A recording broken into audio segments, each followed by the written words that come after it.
अभी अभी आया लोकसभा का महा ओपिनियन पोल देख बीजेपी नेताओं की हालत खराब। क्या आपके बार केंद्र से बीजेपी का हो सकता है चोपड़ा साहब? क्या आपके बार केंद्र में बन सकती है महागठबंधन यानी इंडिया की सरकार? नमस्कार और आप देख रहे हैं पॉलिटिक्स 24 न्यूज। आप सभी का पॉलिटिक्स 24 न्यूज पर हार्दिक स्वागत है। जैसा कि आप सब जानते हैं 2024 के शुरू में लोकसभा चुनाव होने वाले हैं और हम इस वीडियो में लोकसभा ओपिनियन पोल 2024 के बारे में बात करने वाले हैं और हम इस ओपिनियन पोल के माध्यम से जानने वाले हैं कि अब की बार देश का प्रधानमंत्री कौन बन सकता है। क्या आपके बार नरेंद्र मोदी तीसरी बार प्रधानमंत्री बनेंगे या आपके बार महागठबंधन यानी इंडिया की सरकार बनेगी? और मैं देश की जनता से पूछना चाहता हूं कि अब की बार देश का प्रधानमंत्री किसे देखना चाहते हैं? क्या आप अब की बार केंद्र में तीसरी बार नरेंद्र मोदी को प्रधानमंत्री देखना चाहते हैं या फिर अब की बार राहुल गांधी को प्रधानमंत्री देखना चाहते हैं या फिर किसी अन्य नेता को अपना प्रधानमंत्री देखना चाहते हैं? कमेंट करके जरूर बताएं, क्योंकि जनता की राय लोकतंत्र को मजबूत बनाने के लिए महत्वपूर्ण होती है, इसलिए अपनी राय अवश्य दें। चलिए शुरू करते हैं और देखते हैं सबसे पहला राज्य। लेकिन उससे पहले मैं आपको जानकारी के लिए बता दूं कि देश में कुल लोकसभा की 543 सीटें हैं और किसी भी पार्टी को पूर्ण बहुमत की सरकार बनाने के लिए 272 या उससे अधिक सीटें जीतने की आवश्यकता होती है। चलिए दोस्तों वीडियो को शुरू करते हैं और अभी अभी आए ओपिनियन पोल को विस्तार से समझते हैं और हम देखेंगे कि किस राज्य में किस पार्टी को कितनी सीटें मिलने का अनुमान है। वीडियो को अंत तक जरूर देखें और आपको पता चल जाएगा कि अब की बार देश का प्रधानमंत्री कौन बनने वाला है। चलिए शुरू करते हैं, लेकिन उससे पहले आप चैनल पर नए आए हो तो प्लीज करके चैनल को सब्सक्राइब जरूर कर लें और अपने दोस्तों में वीडियो को शेयर भी करें। करते हैं उत्तर प्रदेश राज्य की। उत्तर प्रदेश राज्य में लोकसभा की कुल 80 सीटें हैं। यहां पर बीजेपी के खाते में 45 जबकि कांग्रेस के खाते में 35 लोकसभा सीट जाती दिख रही हैं और आमतौर पर ऐसा माना जाता है कि जो पार्टी उत्तर प्रदेश में सर्वाधिक सीटें जीतेगी वही पार्टी केंद्र में भी सरकार बनाएगी। लेकिन अब की बार आंकड़े कुछ फेल होते नजर आ रहे हैं। पूरे ओपिनियन पोल को देखिए और आपको पता चल जाएगा कि अब की बार केंद्र में किसकी सरकार बनने जा रही है। चलिए इसी के साथ यदि हम बात करें बिहार राज्य की। बिहार राज्य में लोकसभा की कुल 40 सीटें हैं। यहां पर बीजेपी के खाते में 14 जबकि महागठबंधन के खाते में 26 लोकसभा सीट जाती दिख रही है। चलिए इसी के साथ यदि हम बात करें हरियाणा राज्य की। हरियाणा राज्य में लोकसभा की कुल 10 सीटें हैं। यहां पर बीजेपी के खाते में 4 वहीं महागठबंधन के खाते में 6 लोकसभा सीट जाती दिख रही है। चलिए इसी के साथ यदि हम बात करें पंजाब राज्य की। पंजाब राज्य में लोकसभा की कुल 13 सीटें हैं। यहां पर बीजेपी के खाता खुलने की कोई संभावना नहीं है। कांग्रेस के खाते में 5 वहीं अन्य दलों के खाते में 8 लोकसभा सीट जाती दिख रही है। यानी कि पंजाब राज्य में बीजेपी की लुटिया डूबती हुई नजर आ रही है। चलिए इसी के साथ यदि हम बात करें गोवा राज्य की।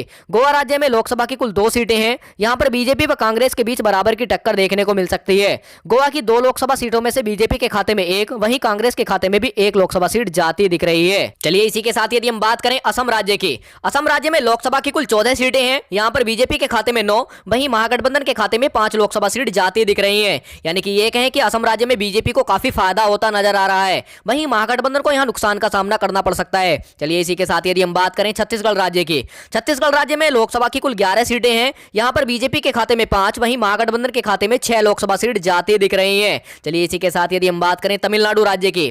तमिलनाडु राज्य में लोकसभा की कुल 39 सीटें हैं। यहां पर बीजेपी के खाते में 13 जबकि महागठबंधन के खाते में 26 लोकसभा सीट जाती दिख रही है। यानी कि 543 सीटों में से हमने 209 सीटों का सर्वे विस्तार से जाना, जिसमें से देखा गया कि बीजेपी के खाते में 91 वहीं महागठबंधन के खाते में 110 लोकसभा सीट जाती दिख रही है। यानी कि महागठबंधन अभी भी बढ़त बनाए चल रहा है। चलिए इसी के साथ यदि हम बात करें केरल राज्य की।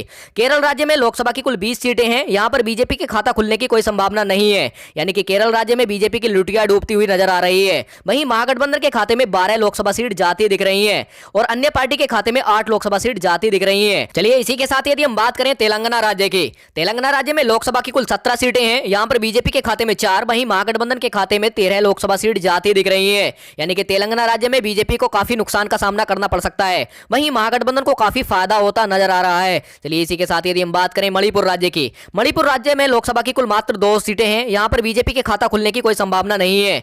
मणिपुर की 2 की 2 लोकसभा सीट कांग्रेस यानी महागठबंधन के खाते में जाती दिख रही है। चलिए इसी के साथ यदि हम बात करें मध्य प्रदेश राज्य की। मध्य प्रदेश में लोकसभा की कुल 29 सीटें हैं। यहां पर भी बीजेपी के खाते में 7 वहीं महागठबंधन के खाते में 22 लोकसभा सीट जाती दिख रही है। मध्य प्रदेश में भी बीजेपी को नुकसान का सामना करना पड़ सकता है, वहीं महागठबंधन को यह काफी फायदा होता नजर आ रहा है। चलिए इसी के साथ यदि हम बात करें त्रिपुरा राज्य की। त्रिपुरा राज्य में लोकसभा की कुल 2 सीटें हैं। यहां पर बीजेपी व कांग्रेस के बीच बराबर की टक्कर देखने को मिल सकती है।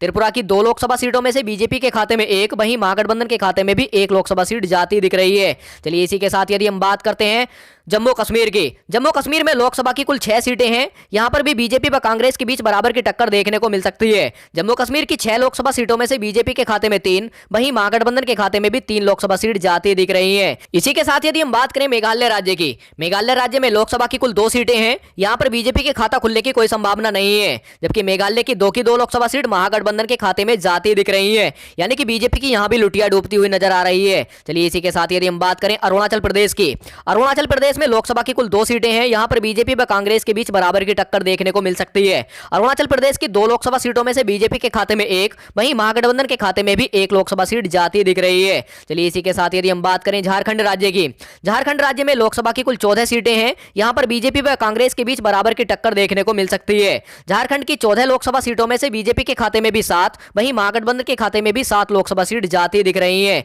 चलिए इसी के साथ यदि हम बात करें राजस्थान राज्य की, राजस्थान राज्य में लोकसभा की कुल 25 सीटें हैं। यहाँ पर बीजेपी के खाते में 17, वहीं महागठबंधन के खाते में 8 लोकसभा सीट जाती दिख रही है, यानी कि राजस्थान में बीजेपी को काफी फायदा होता नजर आ रहा है। वहीं कांग्रेस यानी महागठबंधन को नुकसान का सामना करना पड़ सकता है। चलिए इसी के साथ यदि हम बात करें गुजरात राज्य की, गुजरात राज्य वैसे तो भाजपा का गढ़ माना जाता है, लेकिन ओपिनियन पोल को देखिए और आपको पता चल जाएगा कि हाँ ऐसा सत्य है या गलत है।